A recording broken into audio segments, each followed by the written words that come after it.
newspapers are very low, rates for personal letters are very high, so much so that some people take the expedient of taking a newspaper and using a pin to punch holes in letters to communicate personal messages and then sending the newspaper to somebody else, and they're fined for this, and the postal inspectors are looking at newspapers to see if there are little pinholes and so forth. In the 1840s, this law is dramatically changed. It becomes very cheap to send a letter anywhere in the country. And as I said, people are sending letters, personal information, photographs, seeds, Valentine's cards. Greeting cards are the creation of this period. In particular, Valentine's Day is a creation of the 1840s. The Americans, at that time, largely Protestants, are not much interested in saints' days. But this one, they secularized, turned into a personal holiday, and everybody's sending Valentine's cards, or sarcastic Valentine's cards to their sweethearts, or people who aren't their sweethearts, or whatever. Urbanization, we've talked about. The cities are growing at an extraordinary rate in the U.S., in the U.K., in France, throughout the developed world. The increase of literacy, we also talked about. Literacy rates reach a very high level by the end of the century. And literacy itself becomes a notion where the state takes upon itself the responsibility of ensuring that everybody will be literate, on the assumption that a high rate of literacy is a guarantee of both the stability of democratic institutions and economic advancement. So it becomes the job of school. And the democratization of both business and politics, or to get it, civil war to get it to one part of the population, but the public itself becomes more closely identified with the people. And the need for an interest in extensive information increases throughout the church. So all of this is going on. And with it, you begin to see new forms of communication emerging. Penny newspapers, which I'll come to in a moment. We're covered in the Schutzen article we read two sessions ago. Inexpensive newspapers that a large portion of the public can read. It isn't until the end of the century we're going to get newspapers that have hundreds of thousands of circulation in the cities. But these something like this is beginning in this period. Circulating libraries where middle-class people can go to take out books. As I said earlier also, it's later in the century we'll get the public libraries through the Carnegie program. Thousands and thousands of public libraries will open in the U.S. and the U.K. That are available to everyone. Dime novels, cheap novels as a form of popular entertainment in an age obviously that has no radio, no television. This is the form of, you want to watch trash? You have to watch it there. You have to read it. About cowboys and Indians, about sensational murders, about brigands and pirates, about love affairs and tawdry lives. Matthew Arnold, the great British moralist, shall we say? What better word for a poet and critic, an educationalist, decries the tawdry novels which flare in the bookshelves of our railway stations. They're sometimes called railway novels because they were novels designed to be read in the length of a train trip. Seemed designed for people with low standards of life. With that, I've mentioned some of this already. The rise of the penny newspaper. James Gordon Bennett, Scott's distribution, the newsboy, is a feature of this period, and introducing sensational coverage of crimes and scandals. In one case, a prostitute in New York is murdered. Bennett sends his people there, gets all the actually I think locks off the room in which she was killed, if memory serves, and gets exclusive interviews and creates this kind of modern sensation scandal around the crime, and also takes an active role in politics, as the press in Britain is beginning to do in this period of time, certainly. With this come technological advances that make this new press possible. Producing papers of 10,000 numbers is something you couldn't, editions of 10,000 is something you could have done in the late 18th century. In the hundreds of thousands is something you couldn't possibly have done. Through the introduction of the steam press, that's a steam-powered printing press. 1807, I think Paul knows this stuff better than I do. Paper-making machines. Making cheap paper from wood pulp is a technology that people have been trying to do for a very long time. Has anybody here read something like Balzac's Lost Illusions, Les Illusions Perdues?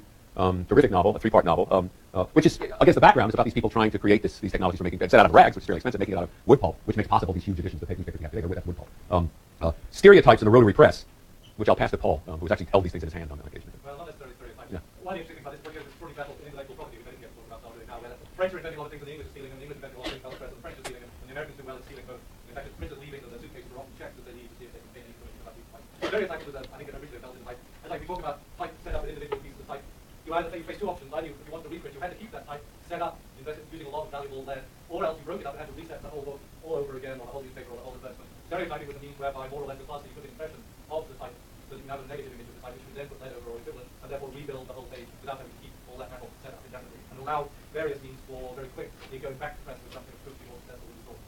How do you do? Rotary press? Oh, the rotary press. Moving from the beginning of print, Gutenberg was not built on a wine press, where you had your piece of type flat, you put a piece of paper and you smash one down on the other, and that was a huge impediment both on the size of the paper and the speed. They learned for too long to be able to build, as you can see there, these large rotary presses, which initially first kept the type flat, but was able to circulate paper through on rotation very quickly. But then they learned to put the type in background on the circle and roll it over the paper, and both formed, again, enormous increase in speed. So and then you've got the railroad and the telegraph. The railroad making possible the distribution, both in the UK and here and France and so on, of national publications. The idea of a weekly newspaper that could be delivered, a weekly magazine, for instance, that could be delivered all over the country, requires the railroad. Otherwise, it's going to take a week in New York to reach Chicago, much less San Francisco. And the telegraph, which changes the occupation of journalism. Paul spoke a bit about this. Changes the occupation of journalism. Makes it possible to create news services, which I'll talk about in a moment, so that one organization with a group of reporters can provide news to newspapers all over the country instantaneously, so that the story that originates in Washington can be reported in the Fresno paper on the same day. That all requires the telegraph. Taken together, all of this makes possible by the end of the century. We're moving very rapidly over the first half of the century. The true mass press, papers like the New York World, edited by Joseph Pulitzer, whose name you know from the prizes he later in life had a change of heart and an attack of conscience, as Carnegie did, and gave away a lot of money and established these prizes for journalistic excellence. And William Randolph Hearst, whose conscience appears not to have troubled him over the course of later life, except to the extent that we here profit obviously from his largesse and the largesse of his heirs. This is Hearst City. This is Hearst. We have gyms.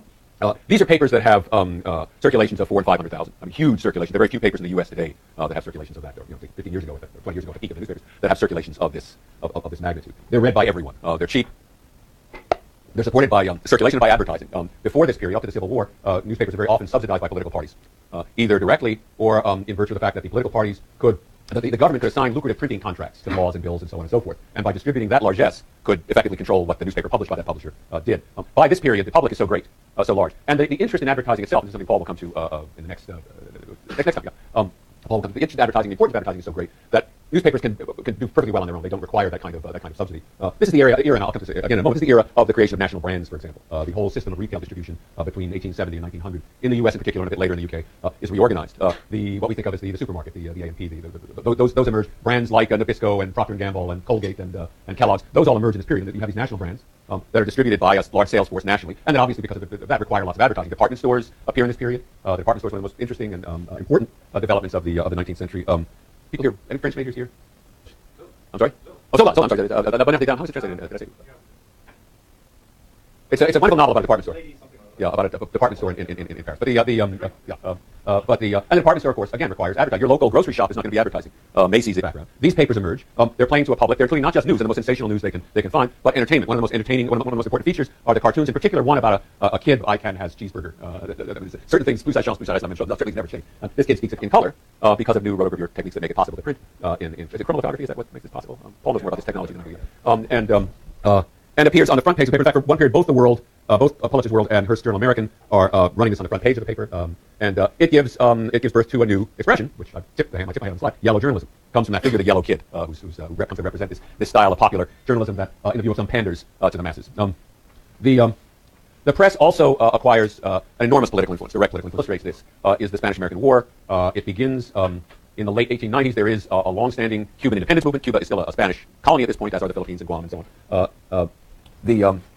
It's an age of imperialism. Imperialism is a new word, and not, as it is for us, one tarred by negative associations necessarily. There's a positive impression of imperialism in the UK. The US has had its own empire moving westward, so hasn't been so much interested in foreign possessions, but at this point begins to look overseas. Why don't we have a foreign empire? There are people who are supporters of this.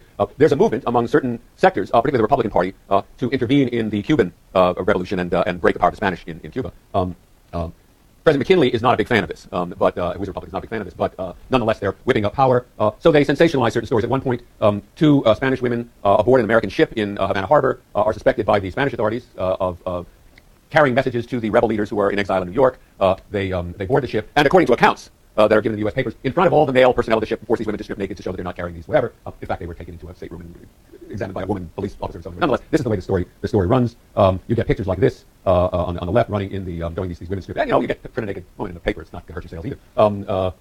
And pictures of stationed in Key West to Havana Harbor. The American Navy is actually quite new at this period. America is not a naval power after the Civil War. We have some ships. And the largest navy, in fact, in 1880 in the Western Hemisphere is Brazil's. A small enough draft to enter American harbors, all the American harbors, and the Maine is one of these new battleships built in the 1880s. It's sent to Havana Harbor. It explodes, and of its crew of 350 or something like that, almost all but 80 or 90 are killed. The officers all survive because they're aft there, but the crew are all killed.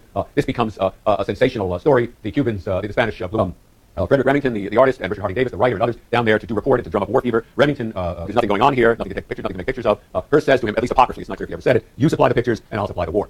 There is a war. It's brief. Teddy Roosevelt, Assistant Secretary of the Navy at that time, resigns his post, takes a bunch of his Ivy League Harvard and Harvard chums and a bunch of cowboys from the West. They form this organization called the Rough Riders. They go down there, they charge up. It actually wasn't San Juan Hill, it was some other local hill nearby there. I don't know. More Americans are killed by yellow fever than by warfare. They win. The Spanish are kicked out of Cuba. At the same time, Admiral Dewey at the Battle of Manila Bay and the Philippines become the first, along with Guam, become the first additions to the new American empire, which really isn't, well, if you count Puerto Rico, you see Santorum, yesterday, Puerto Rico, City, all got one English. But apart from Puerto Rico, one or two other possessions, like Guam, basically we don't have much of an empire now, but at that time the Philippines were an important part of the American empire. So all of this goes on because of the pressure of the press, the ability of the press to accomplish these things. At the same time, I mentioned this last time as well, the press is also capable of mobilizing public opinion against all sorts of domestic injustices and inequities. Muckraking is a term originally introduced by Teddy Roosevelt who cites John Bunyan's Pilgrim's Progress, which Blake mentioned. See, everything comes back in this course. He describes, he recalls, because everybody, of course, knew the Pilgrim's Progress, assumes it at the time, he describes the description of the man with a muckrake, the man who could look no way but downward, with a muckrake in his hands, who was offered a celestial crown for his muckrake, but who would neither look up nor regard the crown he was offered, but continued to rake himself the filth of the floor. Muck is euphemism here.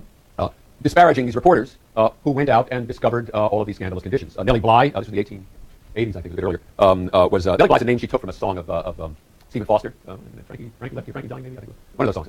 No, it wasn't that, it was some song. But her name is Elizabeth Corcoran. She wanted to become a reporter. She went to the newspaper, said, well, show us you can be a reporter, become a detective reporter, the phrase they used at the time. Go find out about the conditions in the madhouse on Governor's Island in New York. She walked around with torn clothes for a while, practicing being mad in front of a mirror. That's a picture of her, I think, in the lower left, practicing being crazy. Didn't wash. Got herself admitted, was taken in, admitted to the hospital, described the horrible conditions, the abuse of guards. Was there for 10 days when finally the world, this was a Bulletin paper, sent a lawyer to get her released. She wrote a series of articles that became a book, 10 Days in a Madhouse, created an enormous scandal. The hospital denied everything, but when they went back, they had fixed up a lot of the conditions, at least for a time. And she became a great celebrity. She then later in her career, in order to best the fictional record set by Phineas Fogg, maybe that name mean anything? In a novel by Jules Verne, Around the World in 80 Days. Popular movie when I was young. Went around the world 72 days, just to show it could be done. And became a representative of this new group of muckrakers, as they were called. The name, although Roosevelt applied it later on, disparagingly, became a positive term. And Roosevelt himself said, well, I wasn't talking about all of them, because Roosevelt was something reformer. I was just talking about this one and that one. Ida Tarbell and Lincoln Steffens were two better-known names associated with this movement. Tarbell wrote a series of exposés of Standard Oil, Rockefeller's Standard Oil company, that were very influential in creating the movement to bust the trust busting that Roosevelt himself was active in. Lincoln Steffens, a book called Shame of Our Cities, revealing the conditions of immigrants and so on. That, in fact, were also documented by Jacob Riis, and we talked about last time in his photographs. There was the photographers were part of this muckraking movement. Upton Sinclair, a California figure, very interesting figure, influential in the reform movement at the turn of the 20th century. The reform movement that gave us this problematic initiative process in California, where the voters, should we increase pensions for firemen? You don't have to go to the polls and have an opinion about that, right? Because, but that process is initiated to break the power of what people call the octopus, the Southern Pacific Railroad, and to give more power to the voters. The recall process that got rid of Gray Davis and got Schwarzenegger is introduced in this period. Sinclair's associated with that, runs for governor, but he's a socialist, and writes a very powerful best-selling novel called The Jungle about Lithuanian immigrants working in a slaughterhouse in Chicago, and describing the unsanitary and actually vile conditions in the slaughterhouse and the conditions under which these people are forced to work. It creates a scandalous reformer paper on the right that's made from offal and waste and so forth. Again, there's a movement to clean up these slaughterhouses in Chicago. He gave us a number of sayings, let me say, that are still circulating. It's difficult to get a man to understand something when his salary depends on his not understanding it. That's one of those sayings that's so famous that it's described to everybody, but he was the one who said it. And as I said, recent photographers also are involved in this. At the same time, you get the stirrings of what we might think of as the higher journalism, represented by the New York Times. Now, the New York Times was an ordinary newspaper in New York from 1851, I think, for a long time. Adolph Oakes buys it in 1896. Himself a reformer, says we're going to make a decent paper that gives the news impartially, without fear or favor, regardless of any party, sector, interest involved. He has his views, and on matters of tariffs and reform and other things, the Times actually takes a strong position. But the form of reporting, at least, is one that appears to be objective for a changing American population. This is the age in which the family, the traditional family, with several generations living together, is disrupted. The marriage rate for Americans since the turn of the 20th century are married. That rate actually stays high until the 1950s. If I was teaching this class 50 years ago, 2/3 of you would be married and 1/3 of you would have kids. I don't even think that's too bad, or it's a good thing. I probably don't think it's too bad, but that's the way things would be. It's until really the recent generations of that tailed off. Most people then, and we're talking about the middle class, the white middle class really, most people are married, maybe have kids, living by themselves in homes. There are new consumer goods. Remember, it's the age of all those brands and so on and so forth. Later, things like washing machines and automobiles and refrigerators and so forth that have to be advertised. They're interested in what we could anachronistically call lifestyles. That's a word that really doesn't catch on in English until around 1970, 1969. But the notion of living a certain way and expressing yourself via the things you buy, consumers, that all dates in this period. And all of these needs are served by magazines, which serve in a certain way the role that TV news, local news does, and other lifestyle shows do, along with providing political background and interpretation of the day's events. The McClure's is enormously influential. They have 500,000 circulation in 1907, and they're the source of a lot of this muckraking stuff. It falls apart shortly after because of a sex scandal between McClure and this wretched poet, woman poet who wrote the magazine, but was a very influential magazine. Then other magazines, Cosmopolitan was then a serious, I don't even say that Cosmo was a serious magazine, but it was a general purpose news and lifestyle, let's say, magazine. Harper's, The Atlantic, Collier's, the Saturday Evening Post, some of the names that no longer exist, but you probably heard. So all of those emerged in this period. Later life and time and so on in the 1920s and 30s will emerge. The news itself